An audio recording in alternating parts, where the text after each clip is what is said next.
Kenapa bukan yang lain? Apakah di laut itu hanya ikan yang ada? Kenapa ikan yang dikirim oleh Tuhan untuk menelan Yunus? Tetapi kan di dalam laut itu Tuhan menciptakan bukan hanya ikan. Kenapa bukan oktopus? Kapan kok Tuhan mempersiapkan diri 600 tahun? Yesus sendiri punya persiapan selama 600 tahun lebih. Kan kita harus punya sesuatu untuk mengiring Tuhan. Kadang tuh hari ini kita mau berharap sesuatu kepada Tuhan, kita mau berharap Tuhan memberkati hidup kita, tetapi kita tidak punya apa-apa untuk kita beri kepada Tuhan. Itu masuk berita itu, viral di Instagram sama di TikTok. Padahal tadinya di podcast manapun, saya tidak akan mundur dari jabatan saya, sebab janganlah kamu serupa dengan dunia ini. Gak ada toleransi kalau udah ibadah. Mari kita belajar dari Kristus, tidak mudah terkontaminasi.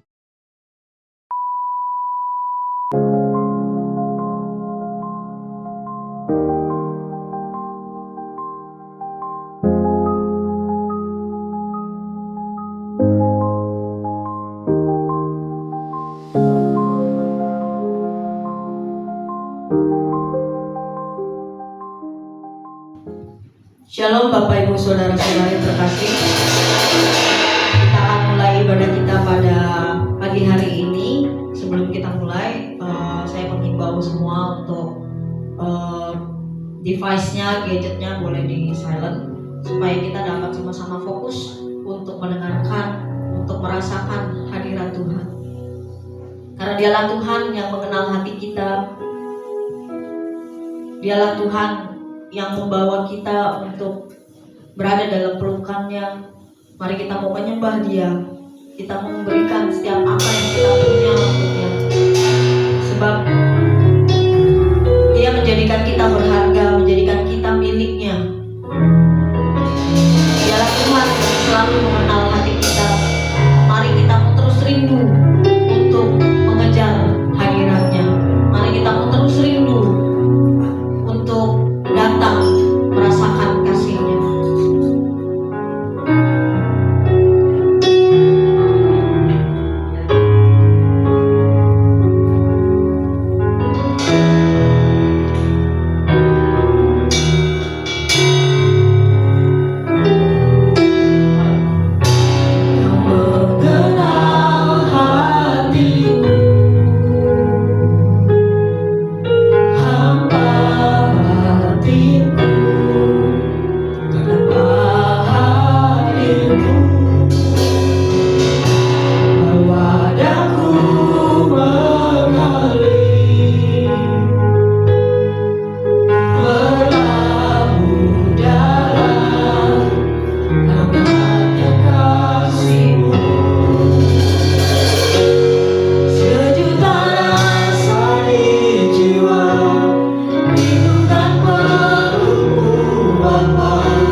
Datanglah kepadaku untuk pemberianmu.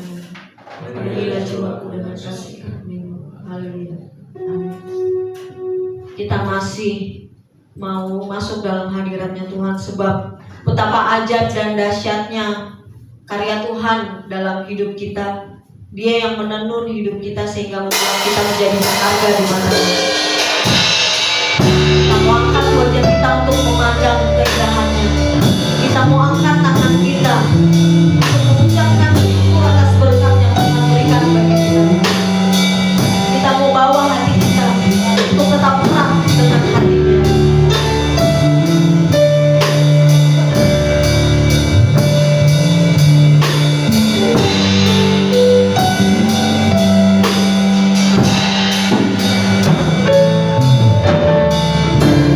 Apa aja dari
atas setiap penyertaan Tuhan dalam hidup kami.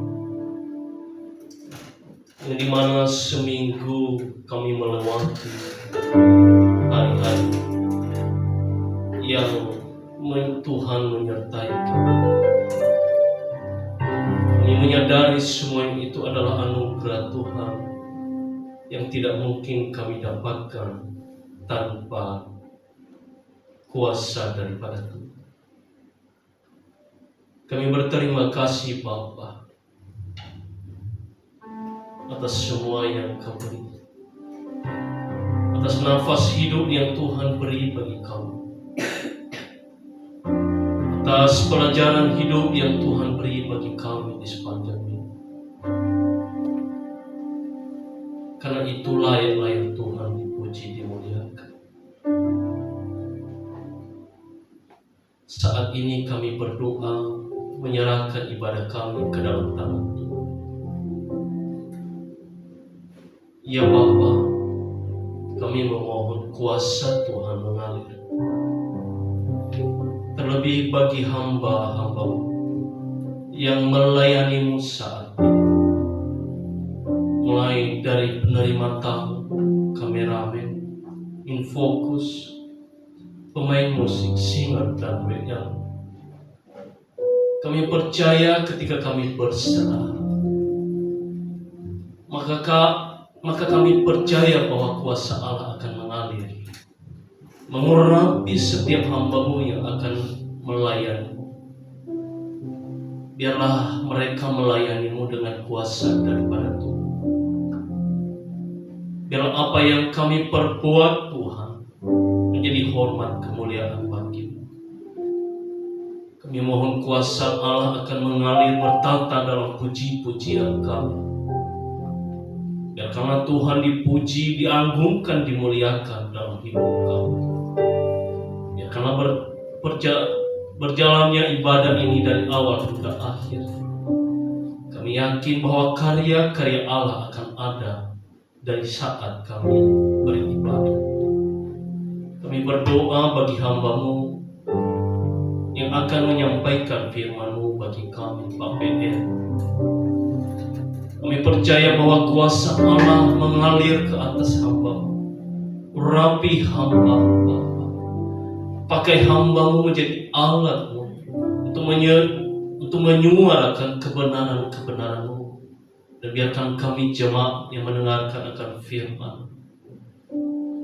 Kami boleh dibangkitkan iman kami dan semakin teguh dalam mengiring Engkau. Biarkanlah kami yang lemah, Tuhan akan menguatkan kami. Yang sakit disembuhkan. Jika kami nanti sebentar kami akan pulang dari ke rumah kami masing-masing, kami tidak pulang dengan sia-sia. Kami membawa berkat surgawi daripada Tuhan, berkat rohani yang semakin hari semakin kami bertumbuh oleh karena firman. Dan karena itu Bapa, kiranya Tuhan berbicara bagi kami melalui hamba. Urapan-Mu terjadi atas hamba-Mu. Kuduskan hamba-Mu. Engkau lah yang memilihnya memberitakan kebenaran-Mu bagi kami. Kami berdoa, biarkanlah suasana ibadah kami dipenuhi dengan kuasa Roh Kudus. Kami boleh menikmati suasana surga.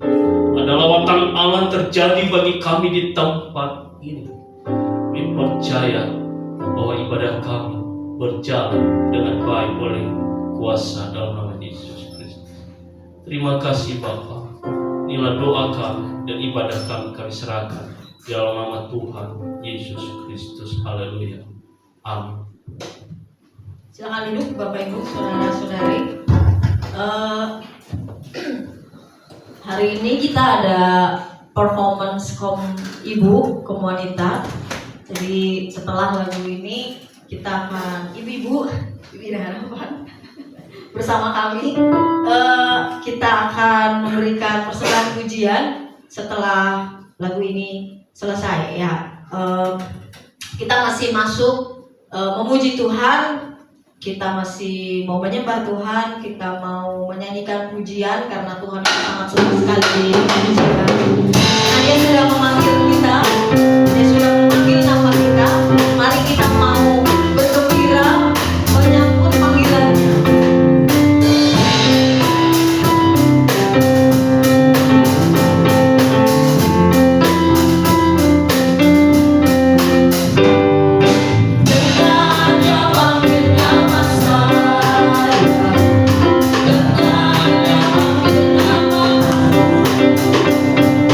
Dengan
Dan kiranya kami terus didoakan biar bilangan kami ini bertambah.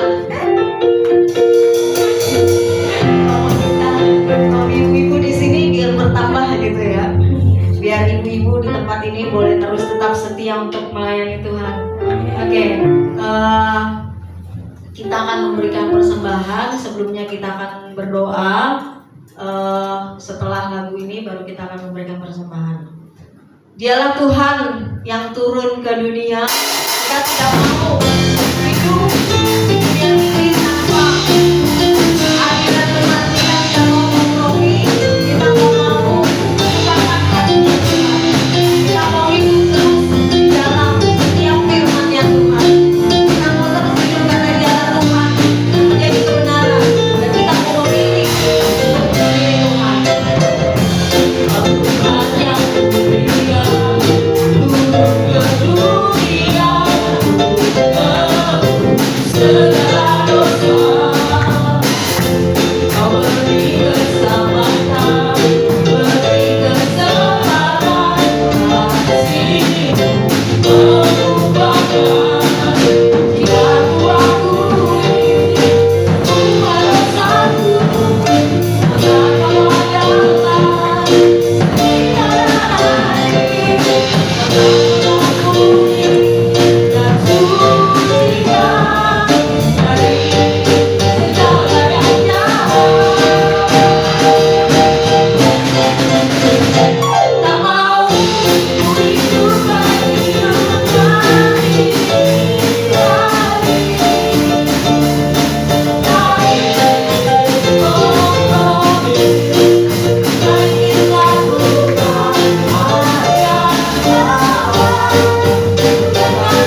sebab Engkau sudah memilih kami Tuhan. Kami yakin dan percaya bahwa kami mau memilih Engkau menjadi pelita bagi hidup kami. Kami tidak mau berkompromi lagi Tuhan, kami tidak mau menjadi sama dengan dunia ini Tuhan. Sebab Engkaulah tujuan bagi hidup kami, Engkaulah harapan kami Tuhan. Terima kasih Tuhan, Engkau yang sudah mengubahkan hidup kami, Engkau yang sudah mengangkat kami dari dosa Tuhan. Terima kasih ya Bapa. Sebentar kami mau memberikan persembahan ya Tuhan.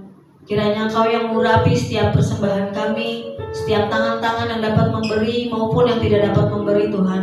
Kiranya Engkau urapi buat setiap para jemaat-Mu yang ada di tempat ini ya Bapak. Kiranya Engkau yang membalaskan mereka berlipat kali ganda Tuhan.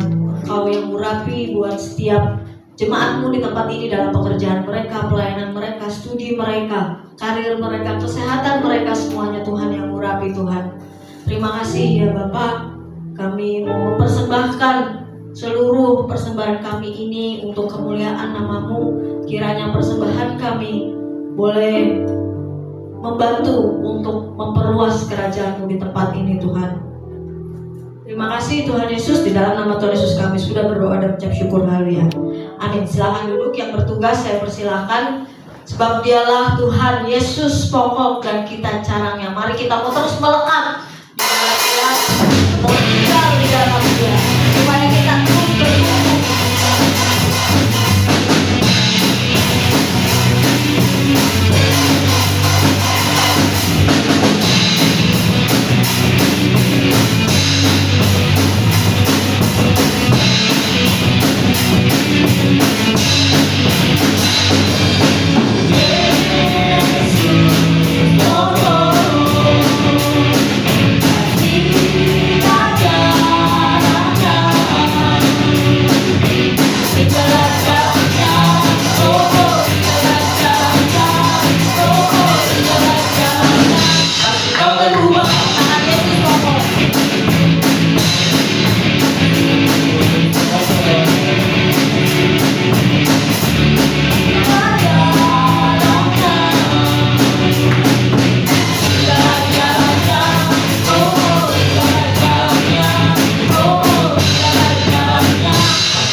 Saudara-saudari terkasih, kiranya Tuhan yang membalaskan berlipat kali ganda.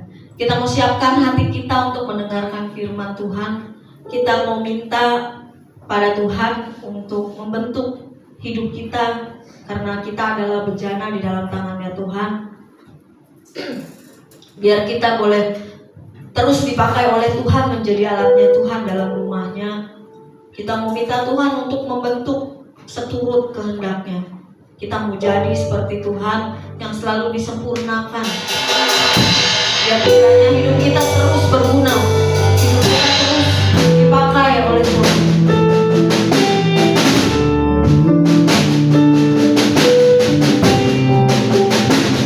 Ya udah semua untuk bagi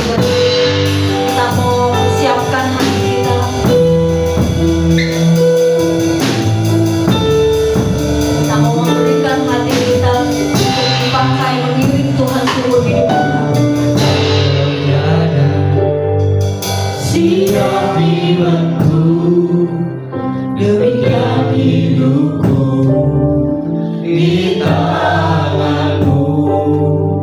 Dengan urapan kuasa Roh-Mu, ku dibaharui selalu.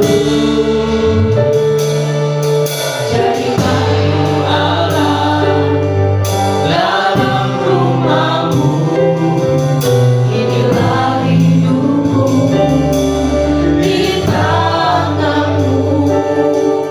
Bentuklah seluruh kehendak-Mu, pakailah sesuai rencana-Mu. Mau seperti-Mu Yesus.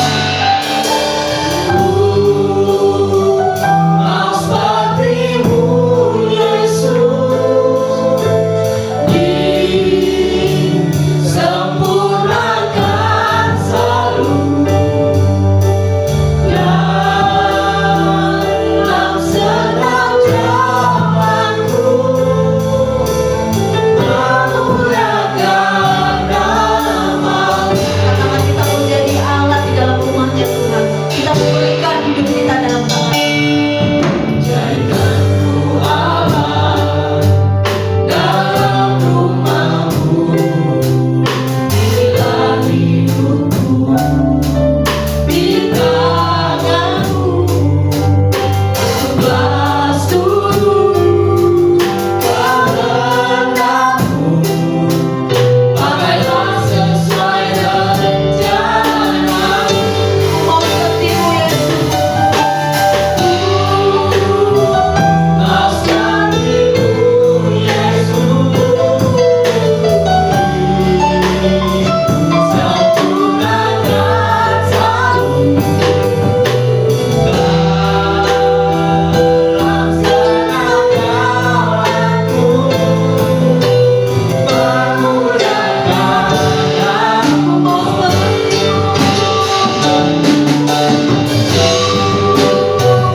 Mau seperti-Mu Yesus, sempurnakan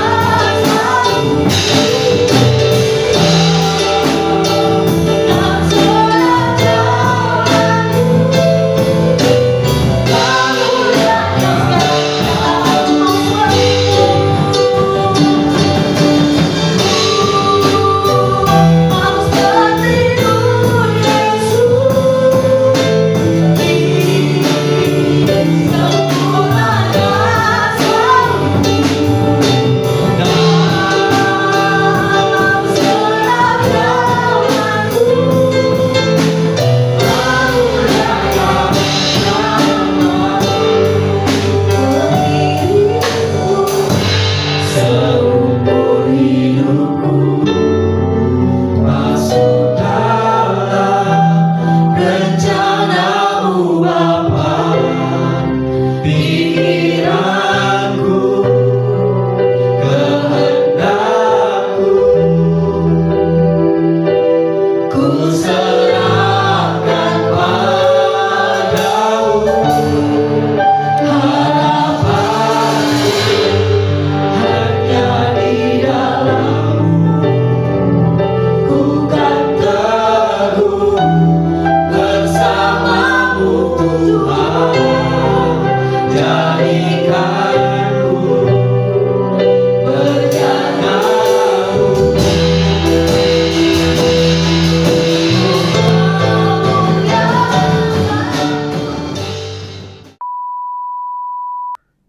Puji Tuhan. Puji Tuhan. Ya. Kita bersyukur Bapak Ibu Saudaraku, hari ini kita masih bisa punya kesempatan untuk beribadah, untuk memuliakan Tuhan, bahkan untuk bernyanyi, mengangkat pujian bagi kebesaran nama Tuhan. Nah, makanya daripada itu untuk melengkapi dari peribadatan kita pada hari ini, maka mari kita mendengarkan beberapa bagian dari firman Tuhan supaya kita diteguhkan, dikuatkan di sepanjang minggu perjalanan di kehidupan kita. Puji Tuhan. Kita langsung saja, mari kita baca Alkitab kita dari kitab Yunus pasal 1 ayat 17. Kitab Yunus pasal 1 ayat 17.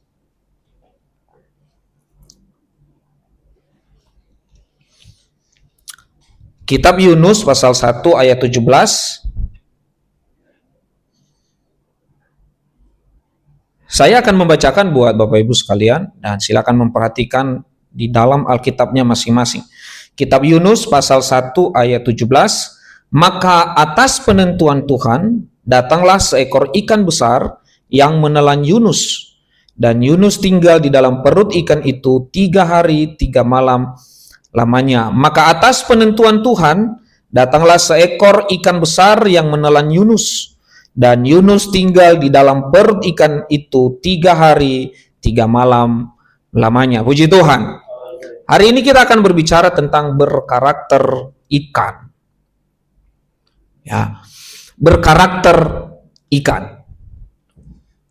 Nah, saudaraku, Bapak Ibu, saudaraku sekalian, bahwa pernahkah kita berpikir mengapa Tuhan mengirim ikan? Kenapa bukan anjing laut? Kenapa bukan kuda laut? Kenapa bukan buaya yang dikirimkan oleh Tuhan? Toh sama-sama ditelan. Mengapa Tuhan mengirimkan ikan? Kenapa bukan yang lain? Apakah di laut itu hanya ikan yang ada? Sehingga Tuhan hanya menentukan ikan yang menelan Yunus. Apakah hanya ikan yang memiliki bobot yang besar, sehingga hanya ikanlah yang mampu menelan Yunus? Nah, ini menjadi pertanyaan saya beberapa bulan belakangan ini. Kenapa ikan yang dikirim oleh Tuhan untuk menelan Yunus? Kenapa bukan yang lain? Kalau memang di laut itu, di mana Yunus dibuang itu hanya ikan, ya masuk akal, logis. Tetapi kan di dalam laut itu Tuhan menciptakan bukan hanya ikan. Dan laut itu tidak pernah identik dengan ikan. Tetapi ada banyak sekali jenis binatang laut yang ada di laut itu. Kenapa bukan oktopus? Tahu kan oktopus? Gurita. Kenapa bukan gurita yang dikirim? Ya, kenapa harus ikan? Maka pertanyaan yang paling sederhana adalah, pernahkah kita berpikir kenapa ikan yang menelan Yunus? Dan firman Tuhan yang kita bacakan adalah atas penentuan Tuhan. Tuhan menentukan bahwa ikan menelan Yunus. Artinya Tuhanlah yang menghadirkan ikan itu untuk menelan Yunus. Ingat, ditelan. Bukan dikunyah, bukan dimakan, tetapi ditelan. Karena dikunyah dan ditelan itu beda. Artinya di saat ikan mengangakkan mulutnya, maka Yunus masuk ke dalam mulut ikan tersebut. Nah, maka mengapa Tuhan mengirim ikan? Ya, nggak usah berpikir Pamaharapan itu kayaknya Pamaharapan bingung ini gimana ini ya. Jadi, yuk mari kita berpikir kenapa harus ikan? Ya, kenapa harus ikan? Gitu ya.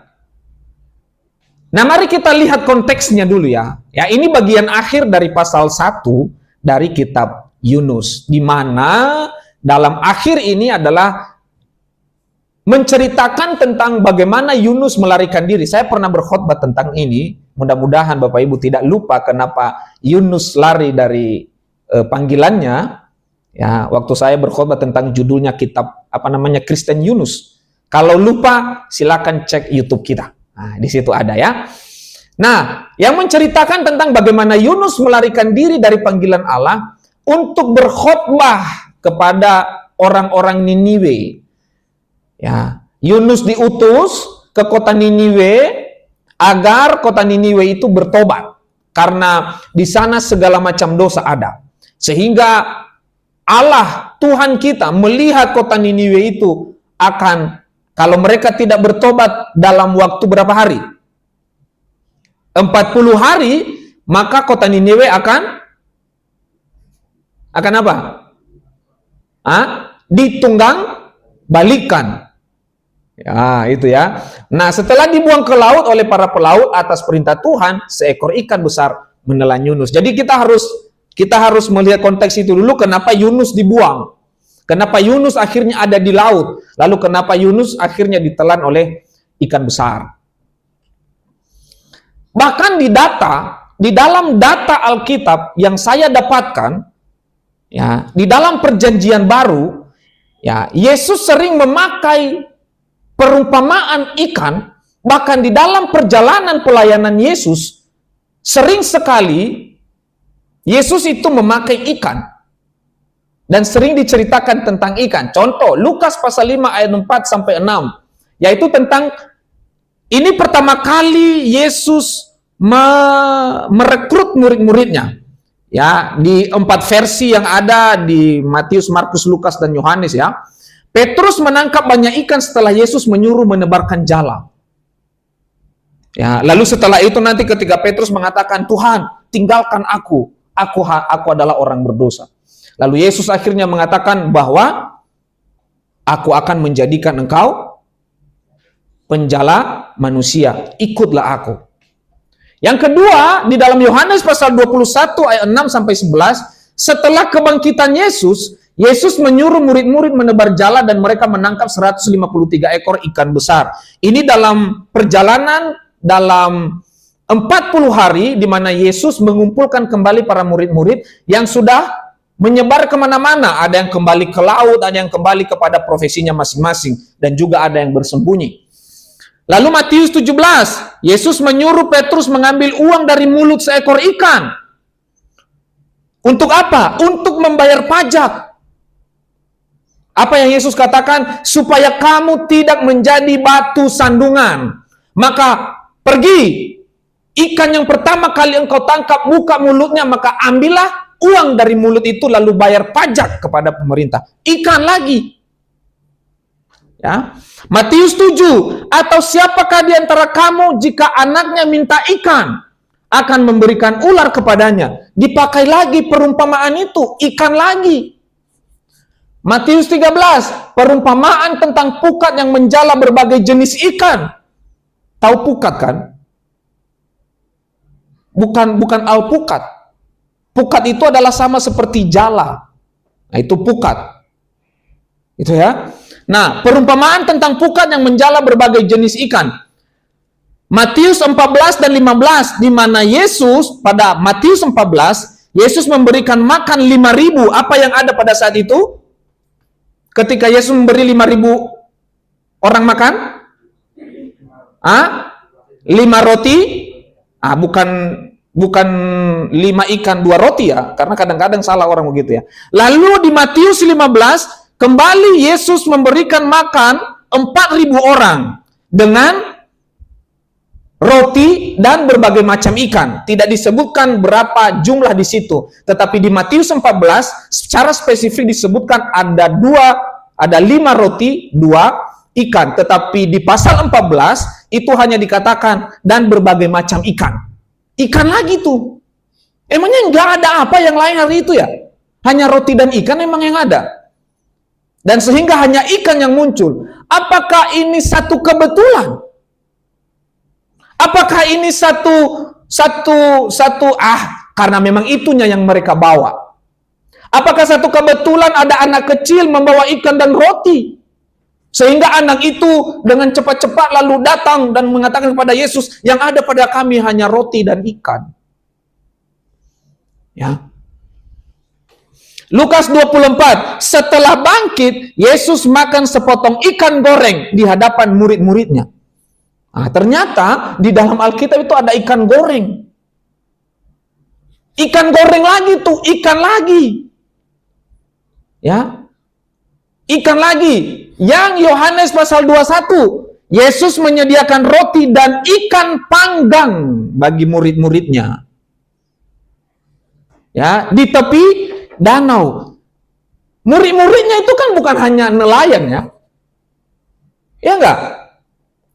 Kan ada si Matius, pemungut cukai. Kenapa tidak di rumah pemungut cukai itu? Entah beli apa kayak gitu. Tapi kenapa harus secara spesifik disebut makan ikan? Makan ikan. Ikan ini, dan ikan.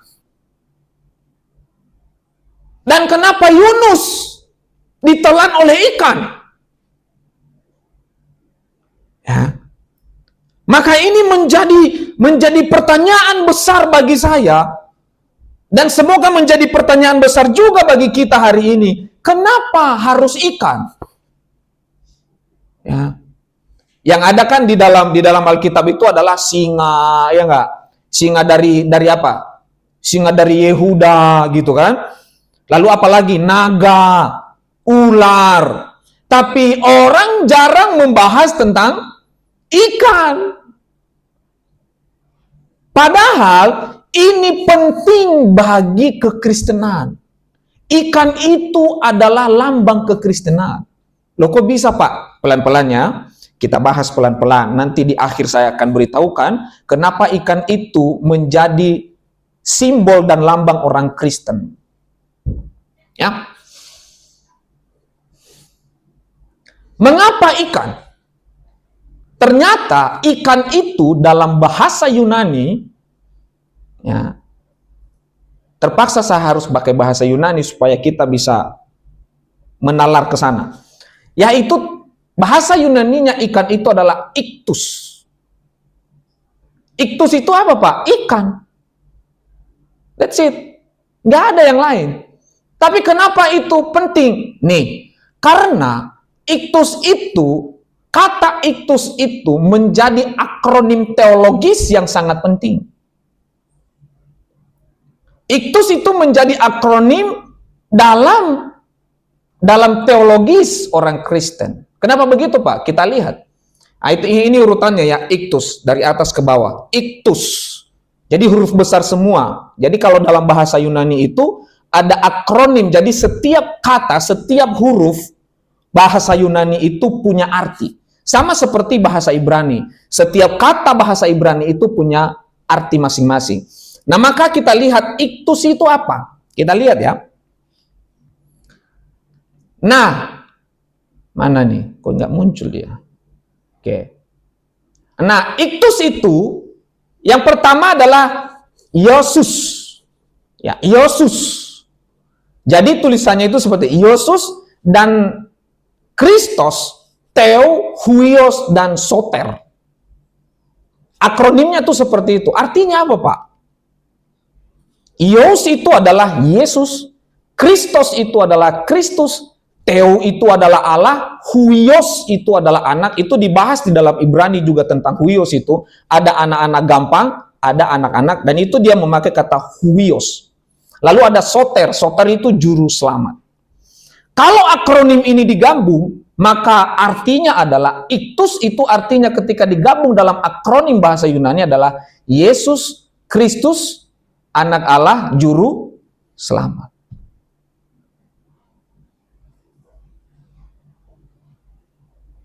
Jadi iktus itu apa? Ikan.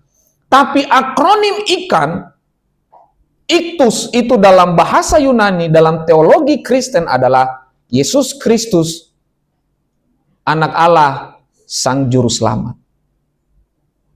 Jadi itu penting. Jadi ini bukan satu kebetulan, ini bukan satu permainan Tuhan kita, satu permainan Allah. Oh, saya kirim ikan menelan Yunus. Enggak. Karena sampai pada abad pertama, ikan ini sangat-sangat penting bagi kehidupan iman kekristenan. Ya. Bahkan jelas akronim artinya adalah Yesus Kristus, anak Allah, sang juru selamat.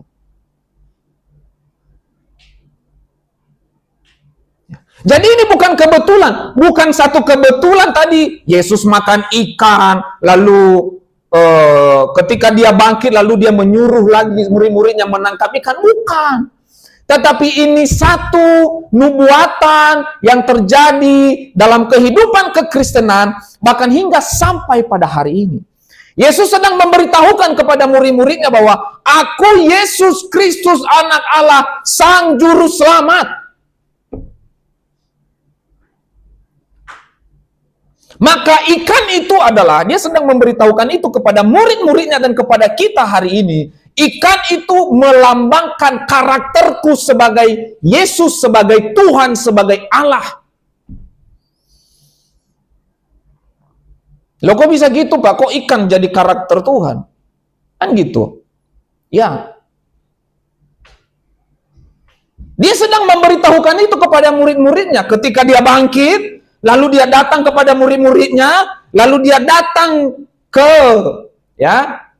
tempat di mana murid-muridnya menjala ikan, lalu dia suruh untuk menjala ikan kembali, menebar jala untuk menangkap ikan. Ya. Yesus sedang memberitahukan ini, aku anak Allah, Sang Juru Selamat. Jadi itu bukan satu kebetulan, ini bukan satu, itu mah kebetulan aja Pak ikan di situ, karena pada saat itu ada ikan. Enggak, ada kambing, ada domba. Kenapa bukan domba yang dipotong? Kenapa ikan? Tetapi ini satu pemahaman teologis iman Kristen, bahwa Yesus sedang memberitahukan ikan iktus itu adalah karakter Allah, karakter iman orang Kristen yang harus mengakui bahwa Yesus Kristus itu adalah anak Allah, Sang Juru Selamat kehidupan kekristenan itu sendiri. Puji Tuhan. Jadi jangan sampai kita berpikir bahwa ini satu kebetulan. Tidak pernah ada yang kebetulan dalam Alkitab. Kita harus paham itu.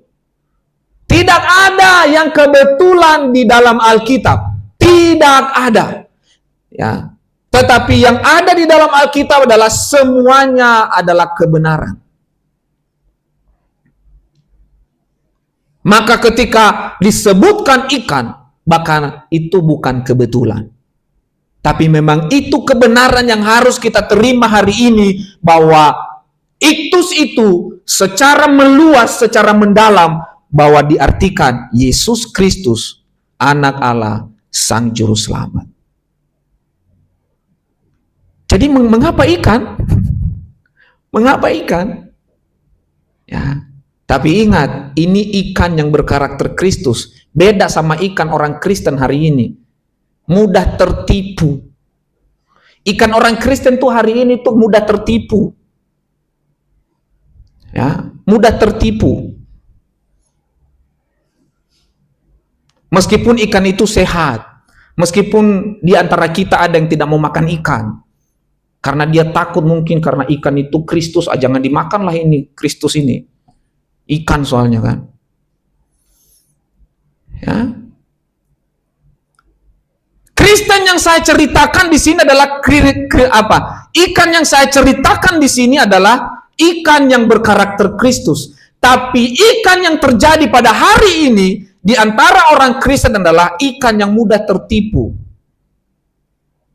Kenapa mudah tertipu? Datanglah ke pemancingan ikan. Selama beribu-ribu tahun ikan itu udah tahu kalau ada alat yang modelnya begini. Ini kan kail yang model begini. Ikan itu udah tahu bahwa ini kalau kena mulut ini bisa sampai di kuali sayanya ini. Enggak, tetap dimakan juga.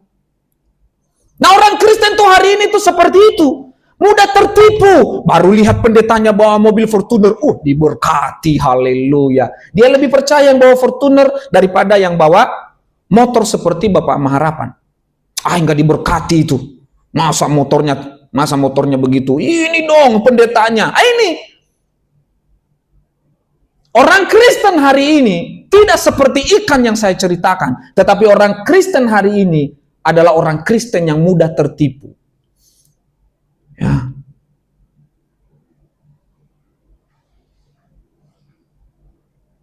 Maka yang saya ceritakan hari ini adalah tentang berkarakter ikan. Ya. Maka ikan menjadi simbol kekristenan pada abad mula-mula, salah satu.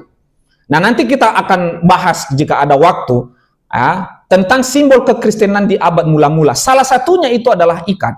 Jadi orang Kristen di abad mula-mula itu kan dikejar-kejar. Mereka dikejar-kejar, mereka bersembunyi, tapi mereka beribadah. Nah, jadi kalau ada misalnya orang baru masuk, mereka masuk nih di komunitas kekristenan, maka simbol yang harus mereka ketahui adalah simbol ikan. Ketika dari kelompok komunitas ini menulis di tanah seperti ini, maka orang baru ini harus tahu apa yang harus dia lakukan. Ya. Jadi orang baru itu harus melakukan yang seperti ini. Jadi dia sambung tuh, sehingga jadi bermodel ikan. Kalau orang ini tidak tahu, maka dianggap dia adalah penyusup dan tidak diterima di komunitas itu. Dianggap penyusup atau dianggap utusan pemerintah Romawi untuk memburu mereka. Maka ketika ada orang, mereka menulis di tanah tuh, mereka begini sekali, ya, atau begini dari atas, maka yang baru ini harus nyambungin tuh, disambung. Kalau tidak disambung, dia tidak tahu, berarti ya udah. Maka itu adalah password. Itu adalah password kekristenan di abad mula-mula. Yaitu salah satunya adalah simbol ikan. Ya. Jadi bukan satu kebetulan. Ya, bukan satu kebetulan Bapak Ibu bahwa jika hari ini sampai ada kekristenan itu karena salah satunya simbol ini. Bertahan dengan yang namanya iktus. Iktus, yaitu Yesus Kristus, anak Allah, Sang Juru Selamat. Ya. Nah, dari sekian data yang saya sampaikan tadi Bapak Ibu tentang ikan itu sama dengan karakter Tuhan. Apa yang dia ceritakan dari data ini? Ya. Yang pertama, Petrus menangkap banyak ikan setelah Yesus menyuruhnya menebar jala. Ini karakter Tuhan itu sedang menyatakan karakternya kepada murid-muridnya. Ya. Kalian tangkap ikan sehingga akhirnya apa yang Yesus katakan? Aku akan menjadikan engkau sebagai penjala manusia. Artinya apa? Yesus sedang mengatakan begini, engkau akan menggantikan aku setelah ini. Engkau akan menjadi penjala manusia. Tuhan tahu bahwa waktunya itu tinggal 3,5 tahun lagi. Maka yang pertama dia mengatakan kepada Petrus bahwa kamu akan menjadi penjala manusia. Maka ini adalah cara Tuhan memanggil orang-orang yang sebenarnya tidak berguna bagi mata orang lainnya. Penjala itu, ya, pemancing, penjala ikan itu pada masa Yesus itu bukan orang-orang yang diperhitungkan.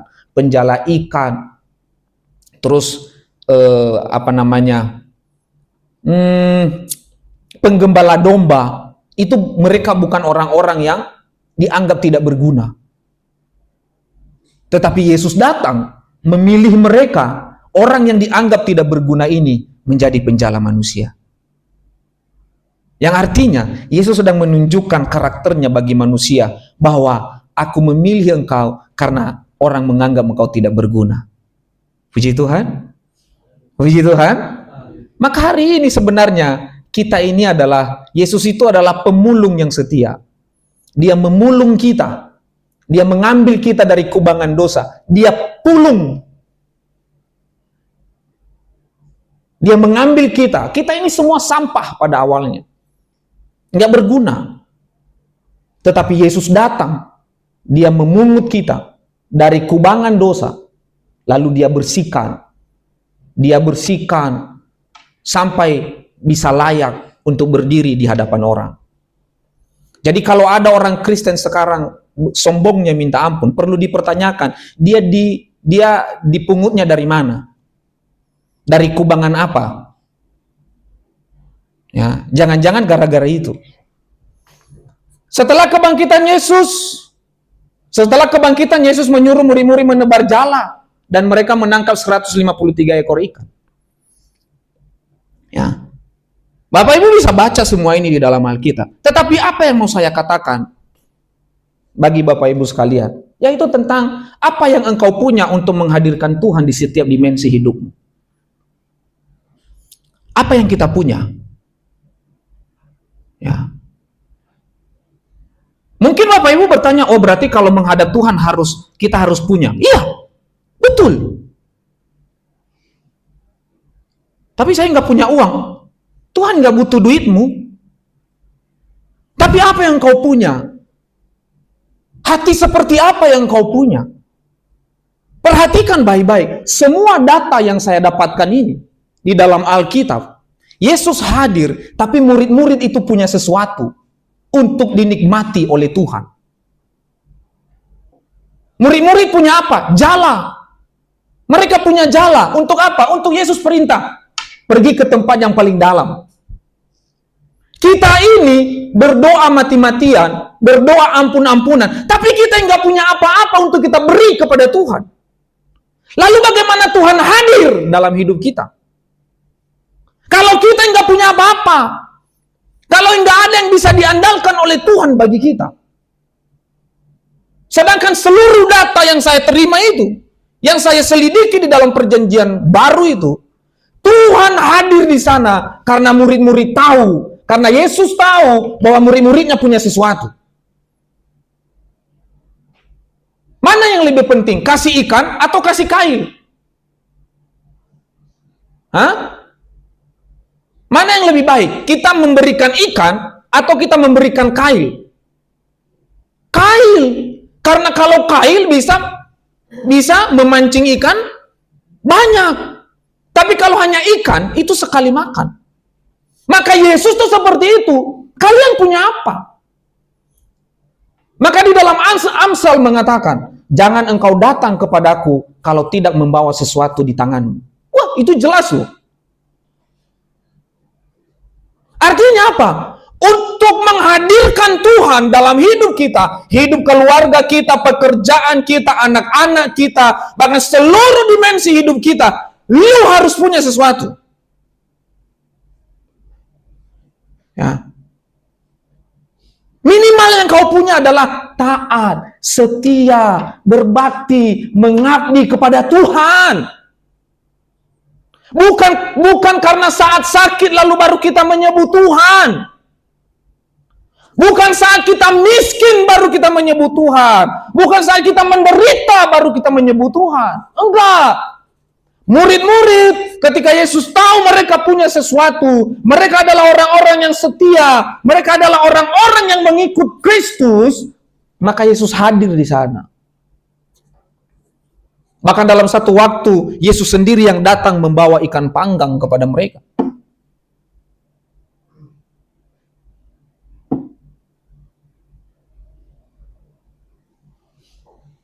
Ya? Lalu kita punya apa?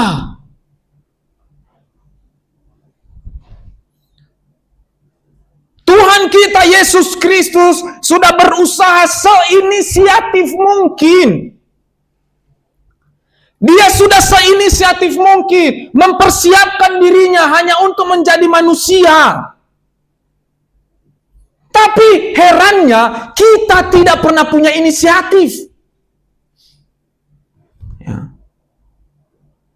Makanya kemarin ketika ada yang bertanya di grup sektor 8, kok Tuhan mempersiapkan diri 600 tahun? Ya udahlah, saya nggak mau jawab itu. Ya, kalau mau dapat jawabannya masuk Setra Nusa sudah.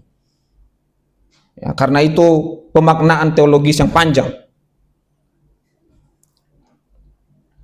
Yesus sendiri punya persiapan selama 600 tahun lebih. Bahkan kalau kita hitung sama perjanjian lama itu udah beribu tahun. Sampai pada akhirnya dia mengambil keputusan. Dia melihat manusia tidak akan pernah masuk surga nih orang-orang nih. Maka dia mengambil keputusan untuk menjadi manusia. Lalu hari ini ketika Tuhan sudah menebus kita dengan darah yang mahal, bukan dengan emas dan perak, lalu kita punya apa?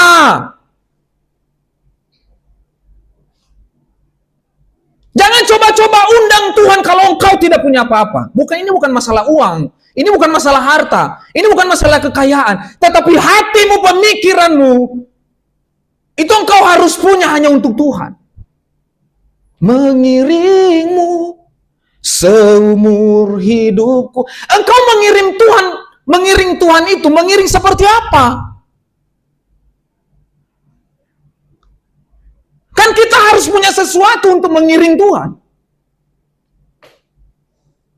Makanya ketika Yesus mau memberi makan 5.000 dan 4.000, apa yang dia tanya kepada murid-muridnya? Kan itu ada pertanyaan tuh. Apa yang kau punya? Lalu Filipus datang tuh kepada Yesus, coba.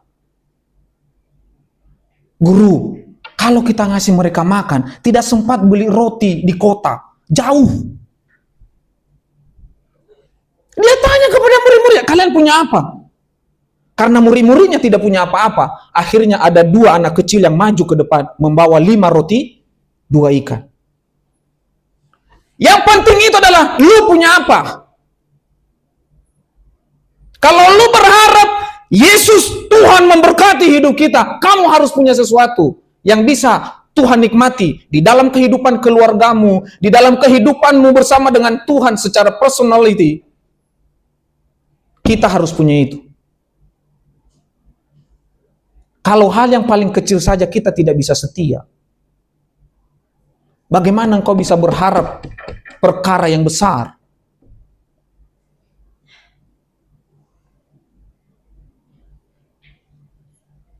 Murid-murid itu tidak ada tangan kosong mereka. Tidak ada tangan kosong. Ya, tetapi mereka ada dan mereka punya sesuatu di tangan untuk diandalkan. Ya. Kadang tuh hari ini kita mau berharap sesuatu kepada Tuhan, kita mau berharap Tuhan memberkati hidup kita, tetapi ya, kita tidak punya apa-apa untuk kita beri kepada Tuhan. Bahkan kadang-kadang hidup kita rusak. Hidup kita rusak dengan segala apapun. Ya. Kita rusak hidup kita dengan rokok, kita rusak hidup kita dengan alkohol, kita rusak hidup kita dengan seks bebas, kita rusak hidup kita dengan segala apapun. Tapi kita mau kita diberkati oleh Tuhan. Amin. Diaminkan.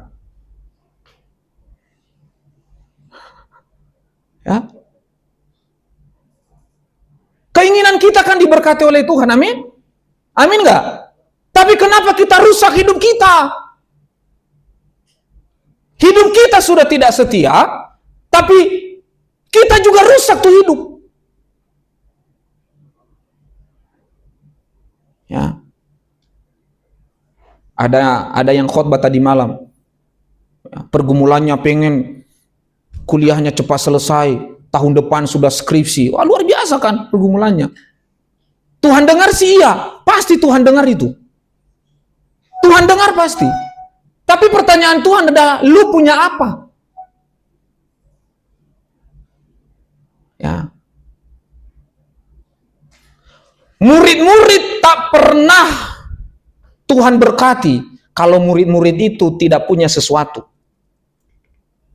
Maka ketika Petrus mengatakan kepada seorang yang lumpuh, ya, ketika seorang lumpuh yang duduk meminta-minta di depan bait Allah, apa yang dikatakan oleh Petrus?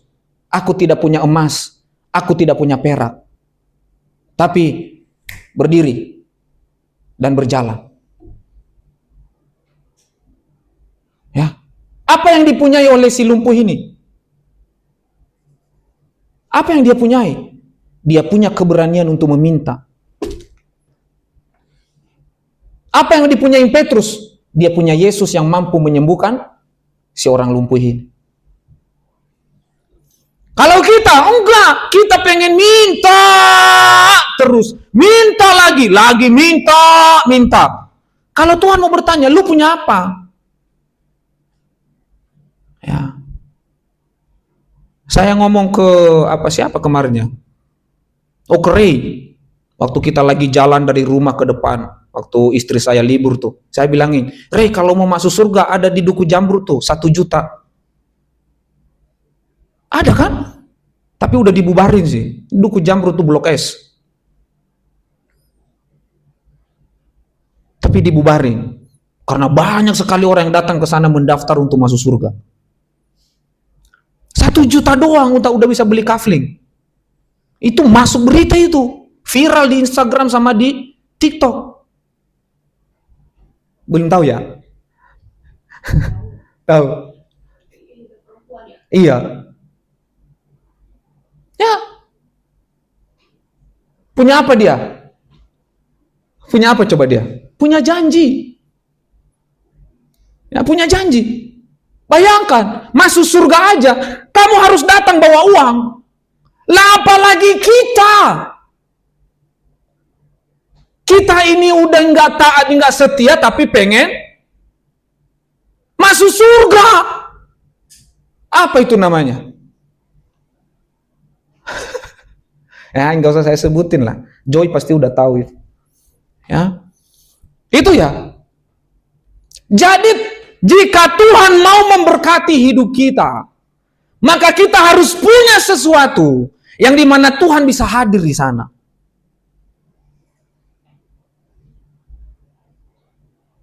Maka ikan itu bukan satu kebetulan, tetapi ikan itu adalah Yesus Kristus, anak Allah, juru selamat.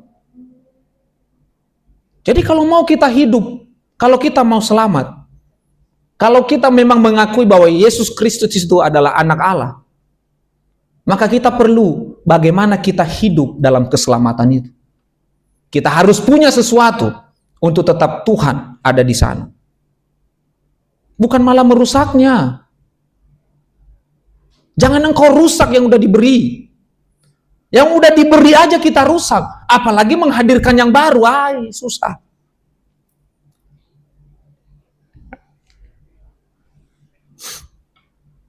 Maka karakter ikan itu adalah karakter Kristen. Dan karakter Kristen itu adalah Yesus. Ya, karakter ikan yang paling menonjol adalah tidak mudah terkontaminasi dimanapun dia berada. Ikan itu mau taruh di laut. Laut itu asin apa tawar? Asin. Tapi ketika ikan dibawa ke darat, asin nggak? Nggak asin. Ikan itu tawar. Terkecuali kalau udah dipotong, udah dibelah dua, dikeringi, dikasih garam. Baru namanya ikan asin. Taruh di danau. Ya, apakah ikan terkontaminasi? Enggak. Yang ada itu, ikan itu, kalau dia tidak cocok di tempat itu, mati. Enggak ada oksigen di situ, mati. Ya.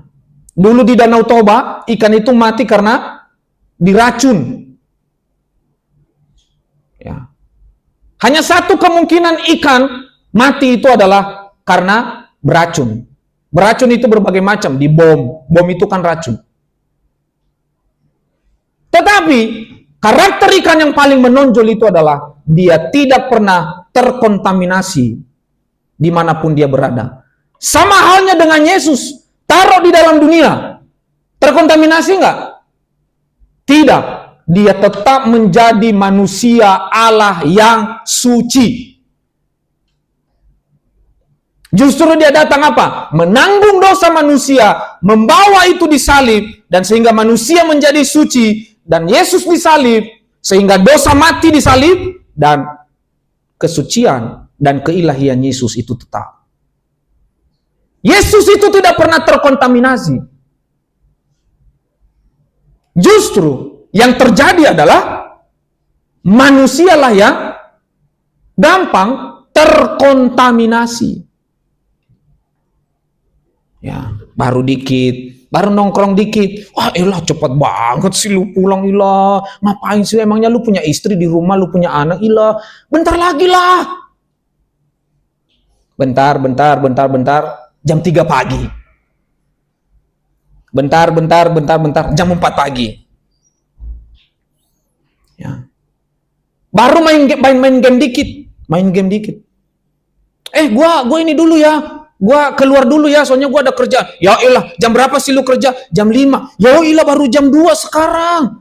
Bentar lagi lah. Ya udah, bentar. Udah setengah 5. Itu manusia itu, ya, hidupnya itu mudah terkontaminasi. Makanya karakter manusia itu tidak mampu menandingi karakter Tuhan.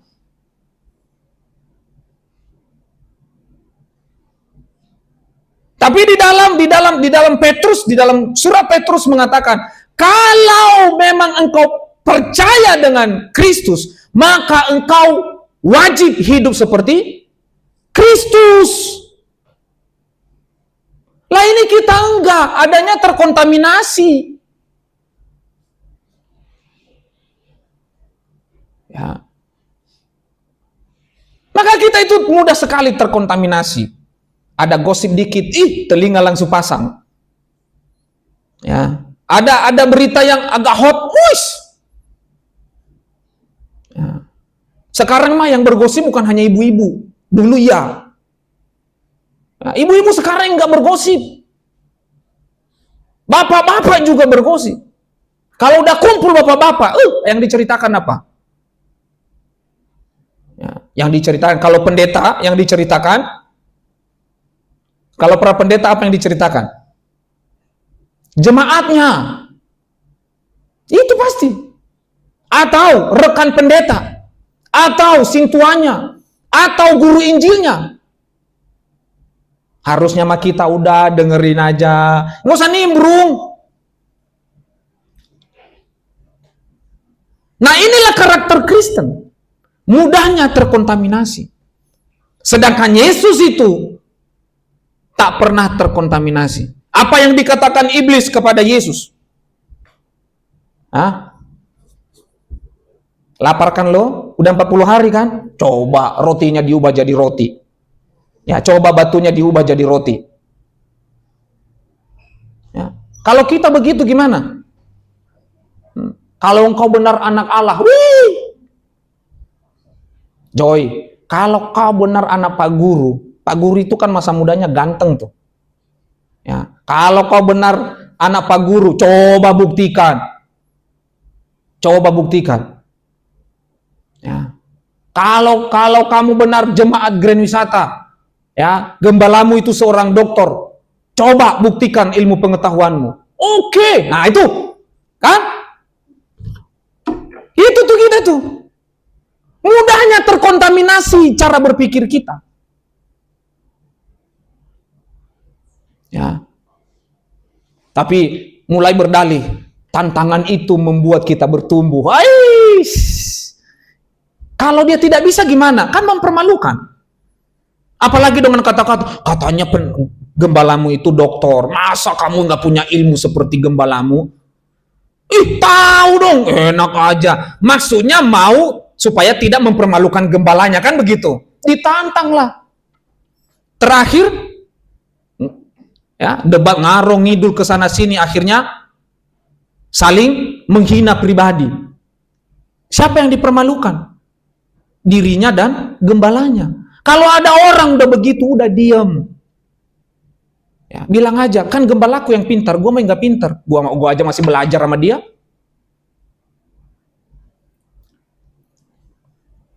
Apa yang iblis katakan lagi kepada Yesus? Ya? Ketika dia membawa ke bubungan bait Allah, kalau engkau benar-benar anak Allah, jatuhkanlah dirimu, maka akan datang malaikat untuk menatang kakimu dan engkau tidak akan terjatuh.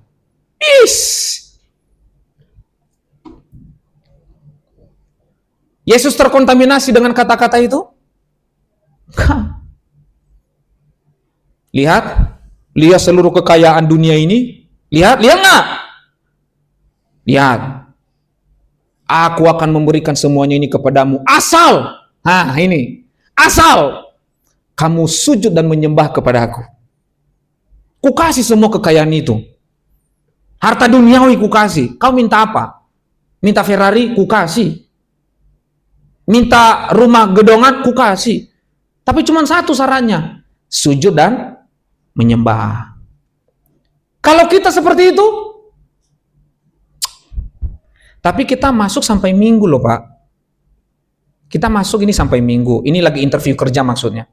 Kita ini masuk sampai Minggu. Itu ya jam kerja lah, dari jam 8 pagi sampai jam 5 sore. Ya. Tapi gajinya 20 juta. Mungkin dia idealis pertama kali. Ya, saya kalau hari Minggu gereja Pak, gimana ya? Ya nanti kita tambah bonus lah, 10 juta. Jadi nanti di hari Minggu itu tambah 10 juta. Ya, lalu mulai dia memikirkan, dalih apa yang gua pakai nih? Ya. Akhirnya apa? Ah udahlah, Tuhan juga mengerti. Nanti gaji pertamaku kubawa ke gereja. Keren kan? Perpuluhan nanti kubayar. Ya 30 juta lumayan kan? 30 juta perpuluhannya berapa? Hah? 3 juta. Pasti gembala senang lah. Itu kan? Ya, aku juga melakukan ini untuk gereja. Hai.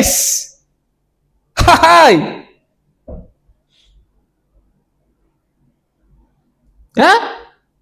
Kalau kita udah seperti itu, kita pasti Tuhan juga mengerti, Tuhan juga paham. Nah, itu. Akhirnya kita menjadi apa? Penggila kerja, Senin sampai Minggu, tak ada liburnya. Ya. Apalagi kalau diiming-imingin. Nanti kalau Bapak tidak ambil cutinya di dalam 1 tahun itu, sehari Bapak tidak ambil cuti, itu dibayar 1 juta. Nah, sedangkan kalau para pegawai dalam 1 tahun cutinya berapa hari itu? 12 hari kan? 12 hari. Kalau dia tidak ambil, itu dibayar berarti 12 juta. Wis! Majang nggak itu? Udahlah, nggak usah ada libur. Bapak kalau tidak ambil cuti bersama, dibayar. Gimana kalau Bapak Ibu ada di posisi demikian? Mungkin sekarang ngomongnya sih, tetap Tuhan, sekali Yesus. Selamanya Yesus, ya. Hidup untuk Tuhan. Ya, kita doakan hari ini yang belum dapat kerja, amin. Ya, hari Minggu masuk, amin. Amin. Ya, amin. Amin, ya. Ya, pakai dalih, aku melakukan ini untuk gereja. Itu. Ya kan kalau hari Minggu ditambah 1 juta kan? Nah, nanti 1 jutanya taruh ke gereja. Nah, itu. Exactly. Ya. Itu kan. Lalu memakai dalih, ya aku juga hari Minggu kan di tempat kerja itu juga ibadah. Aku menjadi terang di sana. Tahu kasus terbaru? Mengenaskan namanya Noel Ebenezer. Immanuel Ebenezer. Udah Immanuel, Ebenezer lagi. Immanuel apa? Tuhan beserta kita, Ebenezer. Sampai sekarang Tuhan telah menolong. Coba bayangkan, baru 2 bulan menjabat, udah korupsi 3 miliar. 5. Ya. Uang peras itu 63 miliar. Dia dapat jatah 5 miliar. Dia minta. Bukan dikasih, minta. Padahal tadinya di podcast-podcast manapun, saya tidak akan mundur dari jabatan saya sebagai menteri sebelum teman-teman ojol terpenuhi keinginan mereka. Karena dia dari ojol. Dia itu dari ojol. Lalu setelah itu, pada tahun 2014, dia mendirikan Jokowi Mania. Ya. Lalu setelah itu, dia masuk ke anak perusahaan BUMN sebagai komisaris. Lalu di tahun 2024, dia membentuk Prabowo Mania 08. Dan setelah itu dia menjadi Wamenaker, Wakil Menteri Ketenagakerjaan. Baru 2 bulan menjabat rupanya. Belum juga setahun menjabat ini, di bulan ini sudah ditangkap. Tapi 2 bulan setelah menjabat, ternyata dia udah menerima suap itu. Diminta. Ya. Coba bayangkan. Ya, iya, coba bayangkan. Harga sertifikasi K3 itu hanya 267.000. Dinaikkan jadi 6 juta. Ngeri nggak berapa ribu persen itu naik? Ya. Sertifikasi ketenagakerjaan K3. Harusnya itu biayanya itu hanya 267.000. Dinaikkan jadi 6 juta. Coba. Makanya dikatakan dia itu OTT pemerasan. Dan dia lakukan itu di mana? Di kantor ketenagakerjaan. Baru setelah pakai baju oranye baru nangis-nangis. Ya. Dulu ada yang namanya Partai Damai Sejahtera. Langsung masuk ke parlemen. Langsung dapat jatah 5 kursi. Terakhir, belum 5 tahun, 1 periode menjabat. Apa yang terjadi? Ya, itu yang menjabat pendeta semua itu yang masuk ke situ. Akhirnya tertangkap juga korupsi. Tapi visinya apa? Kami mau jadi terang di parlemen. Tak percaya diriku itu. Ya, terang apa? Lampu neon? Ya, lampu petromak atau lampu emergensi?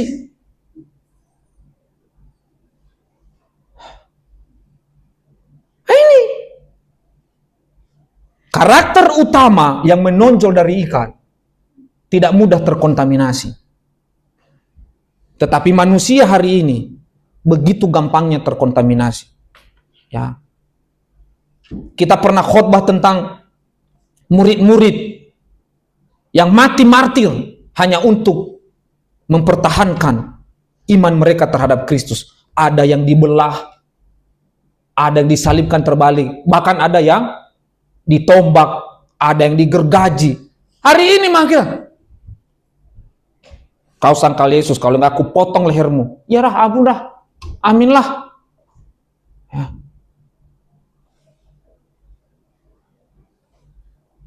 Ya, aku sih mau tolong kau, tapi kau login ya. Tahu kan login? Ya, login ya. Masuklah ke kita. Hal-hal ini yang tidak bisa kita tahan dan akhirnya kita terkontaminasi. Yesus Iktus, Yesus Kristus anak Allah juru selamat itu tidak mudah terkontaminasi. Maka ikan, kenapa Allah memakai ikan itu? Karena ikan itu tidak gampang terkontaminasi. Dan ikan itu adalah lambang dari karakter Kristus itu sendiri. Maka seharusnya ikan itu juga, jika kita hidup di dalam Kristus, maka kita harus menghidupi yang namanya karakter ikan itu, yaitu tidak gampang terkontaminasi. Amin. Amin.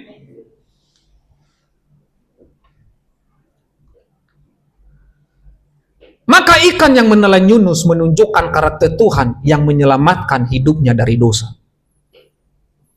Allah tidak mau Yunus terlalu jauh berdosa karena lari dari panggilan. Sehingga dia dibuang ke laut, lalu atas penentuannya ikan datang untuk menelan Yunus. Inilah cara Tuhan, cara Allah menyelamatkan Yunus. Maka jelas, Yesus Kristus anak Allah, Sang Juru Selamat. Dia menyelamatkan si Yunus dari dosanya. Ya? Maka dari itu,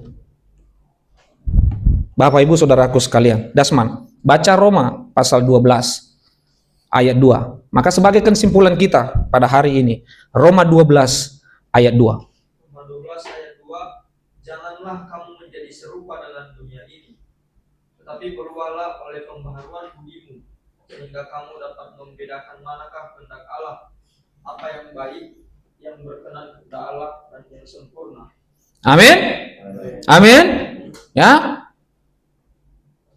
Janganlah kamu serupa dengan dunia ini. Artinya apa? Janganlah engkau terkontaminasi dengan dunia ini. Kau punya identitas. Identitasmu apa? Anak-anak Tuhan Yesus Kristus. Maka jangan engkau terkontaminasi. Ya. Saya selalu bilang ke istri saya, kamu mau jalan-jalan Senin sampai Sabtu, boleh. Tapi Minggu, tidak ada toleransi. Kau harus ke gereja. Ya. Gak ada itu. Capek aku pulang kerja kalau hari Jumat. Datang ke gereja, ku jemput. Karena sampai hari ini, hidup kita adalah pertolongan Tuhan. Ya, terkecuali kalau dia udah benar-benar sakit, udah nggak bisa, nggak mungkin juga aku paksakan. Udahlah kau pulang sendirilah, aku ke gereja. Ya, nggak ada toleransi kalau udah ibadah. Janganlah engkau serupa dengan dunia ini, tetapi hendaklah engkau diperbaharui supaya engkau tahu mana kehendak Allah yang berkenan di hadapan Tuhan itu sendiri. Jangan mudah terkontaminasi, Bapak Ibu. Kalau kita sudah ada di dalam Tuhan, maka mari kita menghidupi karakter Tuhan. Ya, mari kita belajar dari Kristus, tidak mudah terkontaminasi. Mari kita belajar dari Yesus Kristus, yang dimana Yesus itu sendiri menebus kehidupan kita, menyelamatkan kehidupan. Maka mari kita minta agar Tuhan memegang tangan kita, sujud di altar Tuhan. Hanya itu cara satu-satunya bagaimana Tuhan terus memperkenankan kehidupan kita. Haleluya. Yesus memegangku dengan tangan kananmu. Haleluya.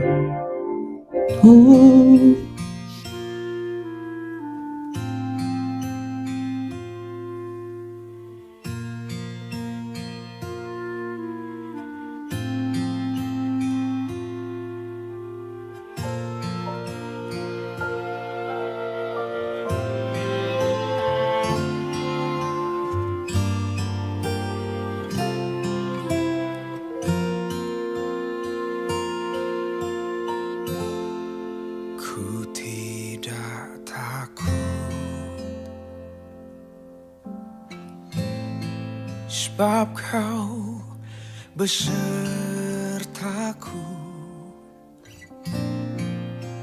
Ku tidak bimbang, sebab Engkau Allahku. Engkau meneguhkanku, bahkan menolongku.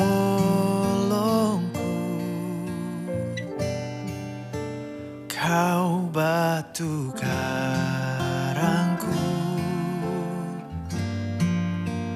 Yesus Tuhan.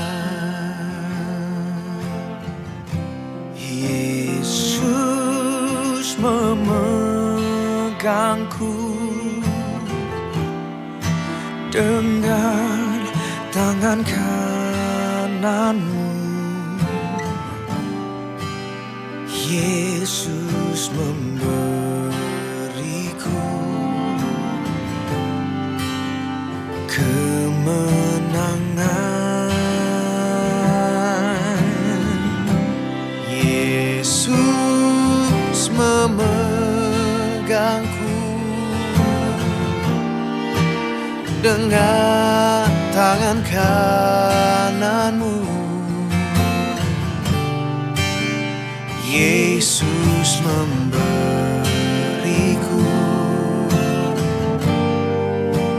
kemenangan.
dengan tangan kananmu.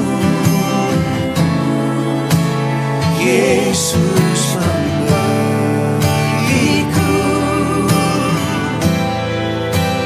kemenangan.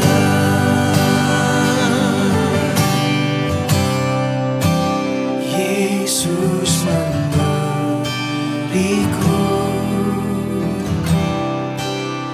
Yesus memberiku, Yesus memberiku kemenangan.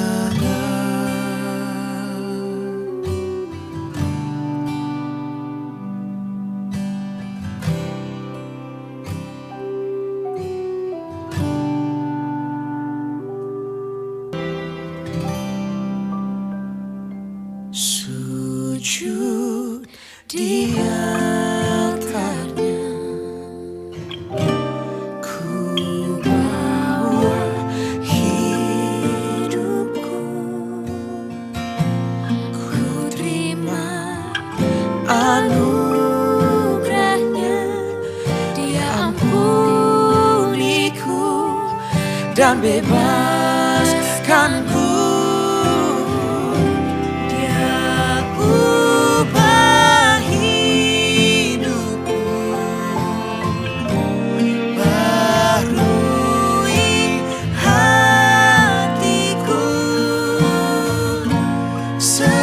Sesuatu terjadi saat datang di altarnya.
Sesuatu terjadi saat datang di altarnya.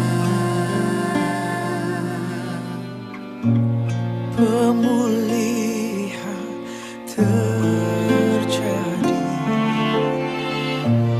mujizat terjadi,